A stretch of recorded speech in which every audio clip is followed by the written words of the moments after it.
புதுக்கோட்டை மாவட்டம் வேங்கைவயல் விவகாரத்தில் குற்றப்பத்திரிகை தாக்கல் செய்யப்பட்டதை கண்டித்து விசிக சார்பில் ஆர்ப்பாட்டம் அறிவிக்கப்பட்டுள்ள நிலையில் வேங்கைவயல் பகுதியில் போலீசார் தடுப்புகளை அமைத்து பாதுகாப்பு பணியில் ஈடுபட்டுள்ளனர்.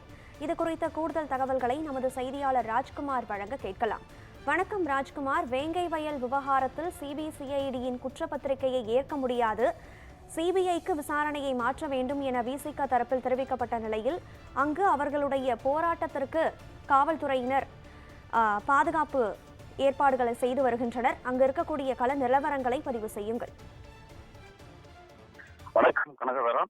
புதுக்கோட்டை மாவட்டம் வேங்கைவயல் விவகாரத்தில் நேற்றைய தினம் குற்றப்பத்திரிகை தாக்கல் செய்யப்பட்டதை, அதில் வேங்கவயல் பகுதியின் மக்கள் மீது குற்றப்பத்திரிகை தாக்கல் செய்யப்பட்டதை கண்டித்து விடுதலை சிறுத்தைகள் கட்சியின் சார்பாக இன்று ஆர்ப்பாட்டம் அறிவிக்கப்பட்டுள்ள நிலையில் வேங்கவயல் பகுதியில் அதிக போலீசார் குவிக்கப்பட்டதுடன் அதிக அளவில் தடுப்புகள் அமைக்கப்பட்டு பாதுகாப்பு பணியில் ஈடுபட்டுள்ளனர். மேலும் ஆர்ப்பாட்டத்தில் ஈடுபடுவர்களை கைது செய்யும் அரசு பேருந்தும் தயார் நிலையில் உள்ளது.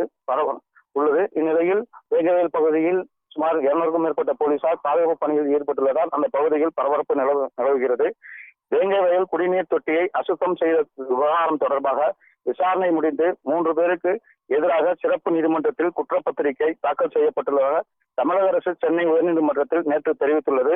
புதுக்கோட்டை மாவட்டம் வேங்கவயல் கிராமத்தில் நீர்த்தேக்க தொட்டியை அசுத்தம் செய்த விவகாரம் தொடர்பாக சிபிஐ விசாரணை கோரி சென்னை உயர்நீதிமன்றத்தில் வழக்குகள் தாக்கல் செய்யப்பட்டிருந்தனர். இந்த நிலையில் கடந்த 2022ஆம் ஆண்டு டிசம்பர் மாதம் நடந்த இந்த சம்பவம் தொடர்பாக சிபிசிஐடி போலீசார் விசாரணை நடத்தி நேற்றைய தினம் சென்னை உயர்நீதிமன்றத்தில் குற்றப்பத்திரிகை தாக்கல் செய்தனர். மேலும் இந்த சம்பவம் குறித்து ஓய்வு பெற்ற நீதிபதி சத்யநாராயண தலைமையில் ஒரு நபர் ஆணையத்தை அமைத்தும் உயர்நீதிமன்றம் உத்தரவிட்டிருந்தது. இந்த நிலையில் நீண்ட நாட்களுக்கு பிறகு இந்த வழக்கு நேற்று விசாரணைக்கு வந்த பொழுது சிபிசிஐடி தரப்பில் புதுக்கோட்டை வன்கொடுமை சிறப்பு நீதிமன்றத்தில் கடந்த 20ஆம் தேதியே குற்றப்பத்திரிகை தாக்கல் செய்யப்பட்டுள்ளது என்றும் தெரிவித்தனர். இதை மறுத்த தமிழக அரசின் கூடுதல் தலைமை வழக்கறிஞர் இந்த வழக்கின் வேங்கவயல் பகுதியைச் சேர்ந்த முக்கிய குற்றவாளியாகும் முரளிராஜா, சுதர்சன் மற்றும் முத்துகிருஷ்ணன் ஆகியோருக்கு எதிராக குற்றப்பத்திரிகை தாக்கல் செய்யப்பட்டுள்ளதாக தெரிவித்தார்.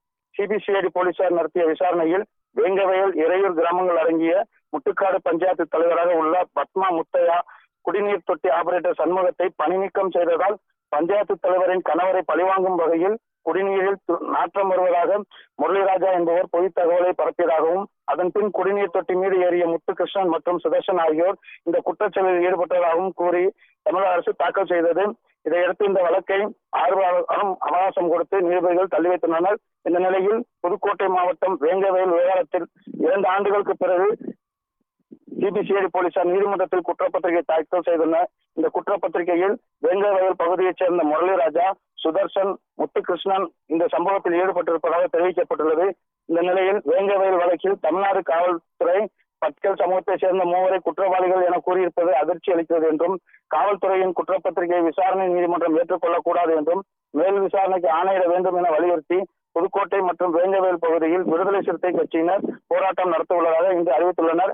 இதையடுத்து வேங்கவயல் பகுதியில் விடுதலை சிறுத்தை கட்சியினர் இன்று போராட்டம் செய்ய இருந்த நிலையில் போலீசார் அங்கே குவிக்கப்பட்டு போராட்டம் செய்பவர்களையும் கைது செய்யும் தயார் நிலையில் உள்ளனர். இதன் நிலையில் வேங்கவயல் சுற்றுவட்டார பகுதிகளில் பலத்த பாதுகாப்பு போடப்பட்டிருப்பதால் அந்த பகுதியில் பெரும் பரபரப்பாக காணப்பட்டு வருகிறது. கனகரா. வேங்கைவயலில் ஆர்ப்பாட்டம் ஒன்றை விசிக அறிவித்திருக்கும் நிலையில் அங்கு பாதுகாப்பு பணியில் போலீசார் ஈடுபட்டு வருகின்றனர். தகவல்களை பகிர்ந்தமைக்கு நன்றி ராஜகுமார்.